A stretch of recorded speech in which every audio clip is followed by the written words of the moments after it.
বাংলাদেশ ব্যাংকের governor Abdur Rouf Talukder, deputy governor, BIFU প্রধান এবং উপদেষ্টাদের পদত্যাগের দাবিতে অস্থিরতা বিরাজ করছে প্রতিষ্ঠানটিতে।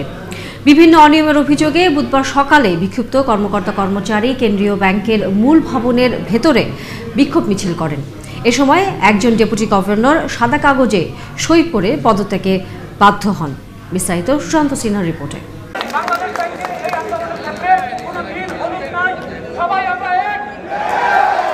গভর্নর আব্দুর রউফ তালুকদার আজ বাংলাদেশ ব্যাংকে আসেননি। সকাল থেকে গভর্নরের এ যাবৎ সব অনিয়মের বিরুদ্ধে একত্র হয়ে আন্দোলন শুরু করেন বাংলাদেশ ব্যাংকের কর্মকর্তা কর্মচারীরা। এক পর্যায়ে তারা কেন্দ্রীয় ব্যাংকের মূল ভবনে গভর্নরের ফ্লোরে ঢুকে পড়েন। এ সময় সাদা কাগজে সই করে পদত্যাগ করেন ডেপুটি গভর্নরদের মধ্যে অন্যতম কাজী সাইদুর রহমান। বাকি দুই ডেপুটি গভর্নরও দ্রুত পদ ছাড়বেন বলে জানা গেছে।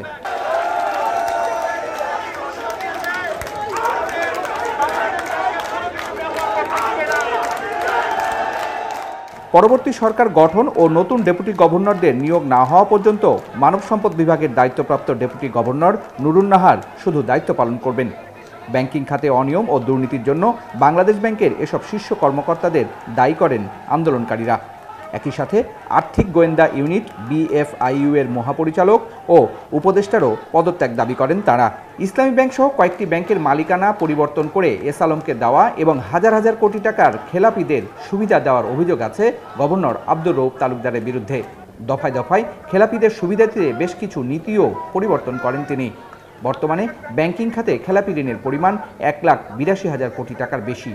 তারপরও জিডিপির আকারের তুলনায় গোজামিলের হিসাব দিয়ে খেলাপি ঋণ খুব একটা বাড়েনি বলে প্রচার করতেন গভর্নর। ব্যাংকাররা বলছেন, প্রকৃত হিসাব করলে খেলাপি ঋণের পরিমাণ আরও অনেক বাড়বে। সুশান্ত সিনহা, ৭১, ঢাকা।